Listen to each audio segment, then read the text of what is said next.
But everyone right now is saying Sonic Frontiers is good now, all of a sudden. And it's not. It's going to be one of those goddamn videos, isn't it?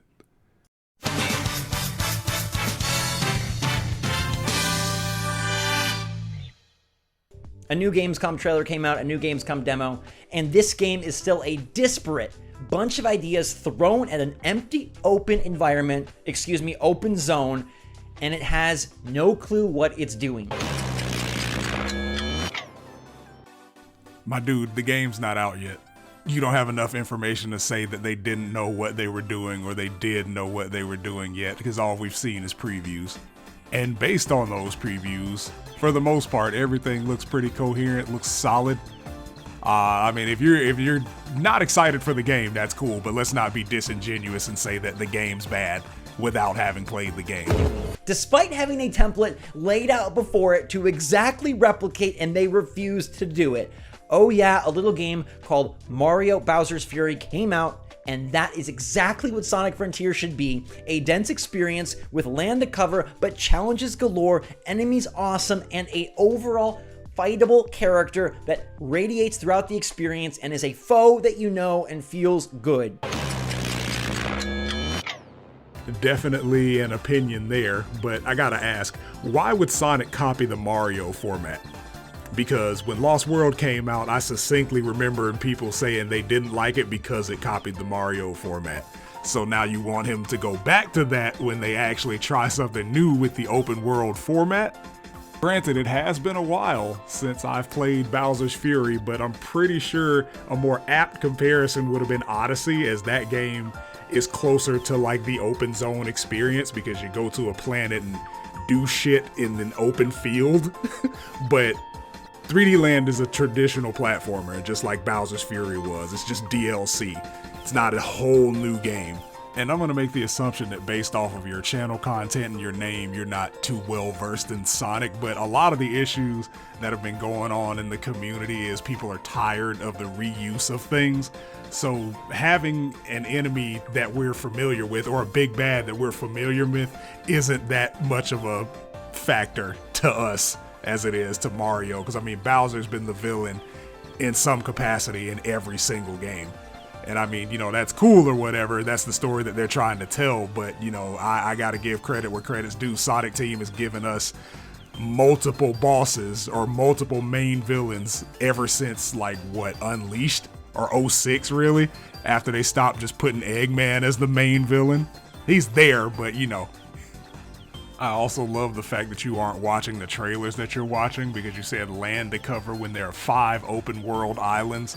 Challenges galore, like they haven't shown us different types of puzzles, whether that be platforming or like actively involved puzzles, as well as these massive titans that are in the open world. Don't know if you've seen those, but you know, they kind of been prevalent throughout a lot of the trailers.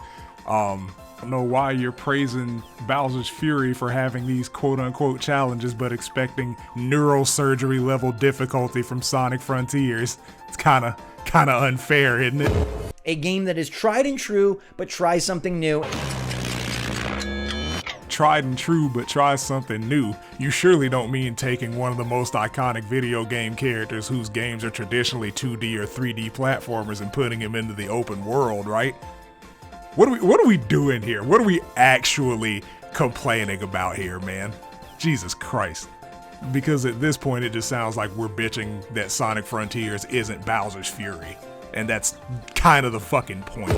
And instead, Sonic Frontiers is a vomit of rail grinds and boost pads and under 60-second stages to try and grab onto your nostalgic threads and pull you in. This is me being incredibly nitpicky, but in that clip you showed, there was one dash pad and no rails that got grinded on. Maybe choose your clips better if you're gonna manipulate shit to try to make a point. Also, the vomit of dash pads and rails are cyberspace levels, which, one, we don't know the length of, so saying under 60 seconds is complete and utter falsehood, because the fastest time that we've seen from all the Twitter footage has been 1 minute and 15 seconds, and that's from somebody who, I'm assuming based on that time, has played a lot of Sonic. I mean, seriously, go back and play any game that isn't a boost game. If you're good enough and you pick your optimal routes, you can beat most of those stages in about a minute and a half. Like, that's why the speed run records, even for Mania, are in the 30 or 20 seconds sometimes for some stages. Also, latching on to nostalgia, really? Like, Zelda doesn't have the same map in almost every game. Like, we haven't been to Green Greens in 7 games. Like, Mario doesn't traditionally reuse level themes and call them something different. Again, what are we doing here? Like, what is this critique of tropes that we hate when it's Sonic but completely ignore when it's another franchise? Please. Or more like, pull the money out of your wallet. They show off Green Hill Zone and everyone goes bananas. Yeah, but not for the reason that you're trying to make it seem like it is. In all honesty, a lot of Sonic fans are tired of seeing Green Hill Zone because it's been in almost every game since Generations. Like, people aren't losing their shit out of excitement, they're losing their shit because they're tired of it. Green Hill Zone. A Green Hill Zone that we've seen 50 times before, a Green Hill Zone that takes 50 seconds to complete, a Green Hill Zone that's part of cyber stages that are 1 to 2 minutes in length. Even given 30 cyber stages, we have under an hour of gameplay. These cyber stages are the bait and switch to make you think that this Sonic game has everything you want. What an egregious misunderstanding of what this game is. Holy shit. The open world in Frontiers is the main portion of the game, where Iizuka has said numerous times that it'll take about 30 hours if you just run through the game, 60 hours if you do everything. Cyberspace is there as a side piece to the meat of the game, which is Frontiers. Even if cyberspace was bolstered as like, hey, look at this, and we have, you know, the open world in the background, what you said is still a blatant lie. It's not a bait and switch. A bait and switch is if the entire game was advertised as open world and then you buy the game and it's nothing but cyberspace levels. That's a bait and switch. Words mean shit. You can't say because this game has 2 different play styles for 2 different sections of its world that's a bait and switch. Not once has anything that's been showed off not been what they said the game would be. That's you can't just call shit something that you hear on the internet because it kind of resembles a bait and switch if you squint your eyes and tilt your head and hold it up to the sun. That's not how that works. And I just want to highlight, you know, another Bowser's Fury comparison because that seems to be your favorite game.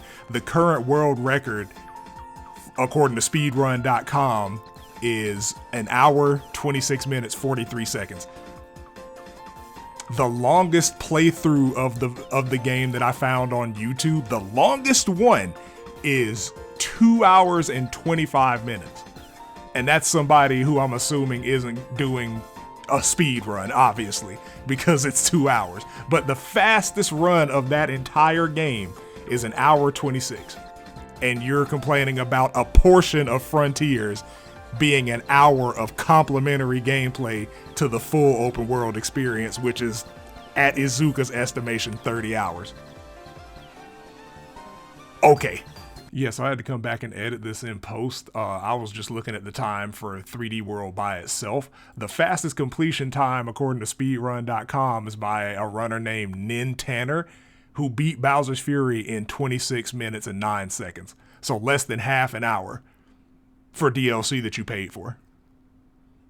But we have a problem with 1 hour of base game content. That's the level we're at with our video game discourse. But let me tell you that while Mario Bowser's Fury central mechanic was something innovative and cool and very fun, Sonic Frontiers' central mechanic is drawing circles. And I don't care who says it's enjoyable, who says it feels good, who says that it's a great evolution, it is bad.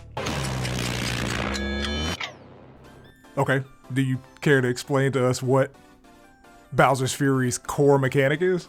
No? Just gonna throw out some words and say this good, this bad?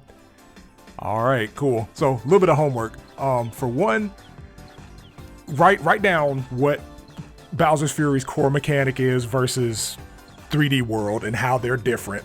2, explain to me how you felt about Super Mario Galaxy, since drawing circles is such an issue, and I remember people getting carpal tunnel from that game, from having to collect stars. So drawing circle, I don't think that's really the issue that you think it is, or that you're trying to make it out to be. Drawing circles around enemies is not fun. Drawing circles around enemies is not engaging. Drawing circles around enemies is time-consuming, repetitive, and dull. And instead of putting in fun, creative enemies, they put in a Mighty Mug child baby. Don't know why that's the main character they show off in the story trailer. Listen, guys, if you don't have enough synapses firing to tell you why an ominous, glowing red child who is opposite the hero of the game gets so much screen time, maybe don't do game critique. Maybe just don't review videos if you can't figure out why the character who is almost the polar opposite color-wise of the main character has almost as much screen time as the main character and is in opposing positions to them at all times. When you see that character attack the hero, do not do video game critique. Holy shit, it's not your forte. Find something else to do. Jesus fucking Christ. And then you're fighting geometric objects. Cyber space. Imagine if in Mario Bowser's Fury, instead of fighting Koopas and Goombas and giant birds with beaks and all sorts of other creatures, you fought shapes. It does something to the game. Why, yes, Switchforce, it does do something to the game. It differentiates it from other games that have those enemy types. It's almost like it was done intentionally to separate itself and to have new enemies in the series that we haven't seen before that fit in the world motif. The internet does this weird thing, right? Where it's like, oh man, Sonic reuses all its stages and all its enemies and everything. And then when you get something new, oh my God, how could they do this? Why would they put this in the game? You're fighting shapes. I want more traditional enemies, like insert platformer number 207 here. Like, it's weird. Also, get off Bowser's Fury's dick. Holy shit. Like, there's a more apt comparison in the Mario universe.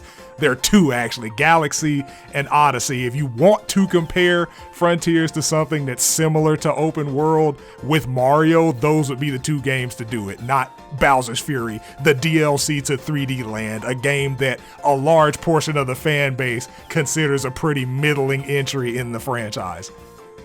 Even though 3D World is one of my personal favorites, that's not what this video is about.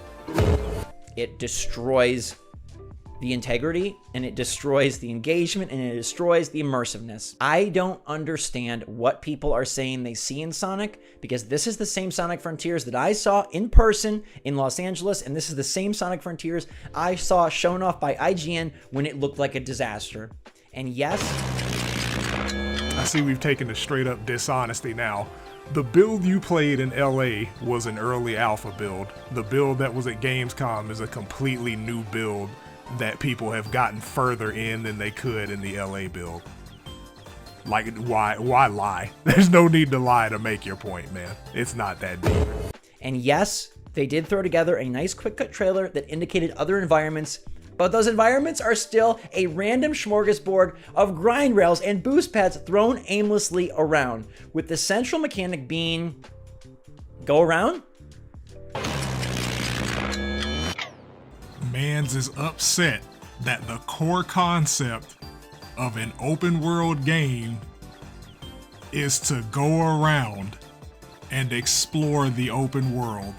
Yeah, that makes sense. Draw circles. There aren't the little challenges that capture fun bits of Sonic. The fun bits of Sonic are in those cyberspace stages, again, trying to really just convince you that this is what you loved.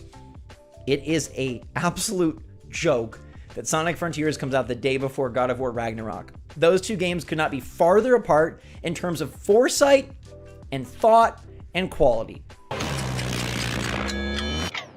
My brother in the heavenly arms of Dende's embrace, you do not know that. neither of these games is out. So you cannot say that one has more forethought put into it in the other when nobody has played either of these games at length enough to know that information. Also, what does them coming out at similar release times have to do with anything? They're two completely different games.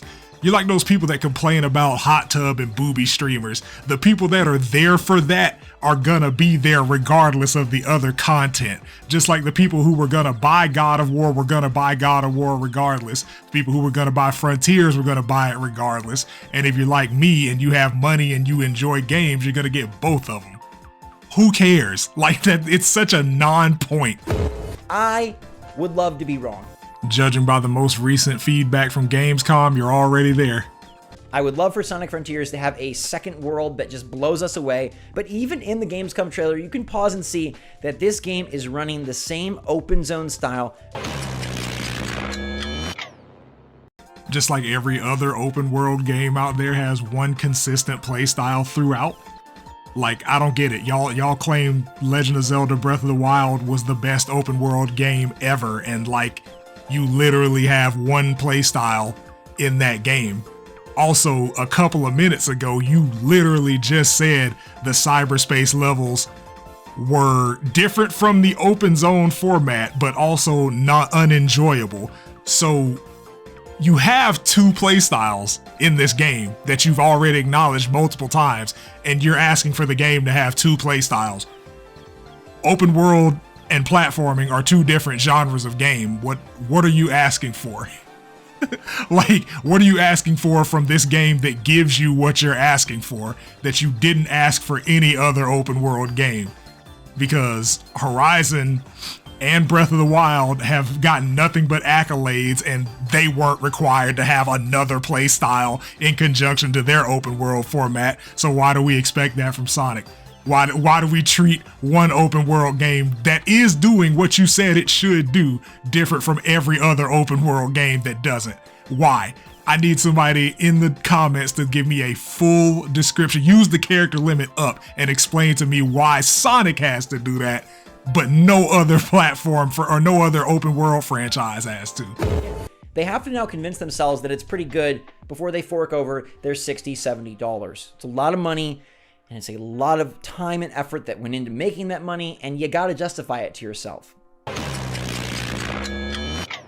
mean, personally, I would tell anybody to, have a reason to buy what they're buying, unless you just buy games willy-nilly because they've got your favorite company's brand on it. But surely nobody does that, right? Nobody would ever name themselves and their entire channel after a console, right? That's not a thing. It's not a thing that happens. Yeah, anyway, by this point, he's just repeating the same internet talking points that people have been repeating since Sonic 06 and applying them to Frontiers. So I'm done. I'm done with this video. If you liked it, share it up, leave me a comment, we can discuss. I just want to end it by saying, like, whether you're excited or not excited for Frontiers, doesn't matter, but please stop trying to tell other people that they should feel the way you feel about the game, whether it's good or bad. Let people make their own judgments. Let people buy it if they want to. Let people not buy it if they don't want to. God, it's such a simple concept that the internet just lost somewhere.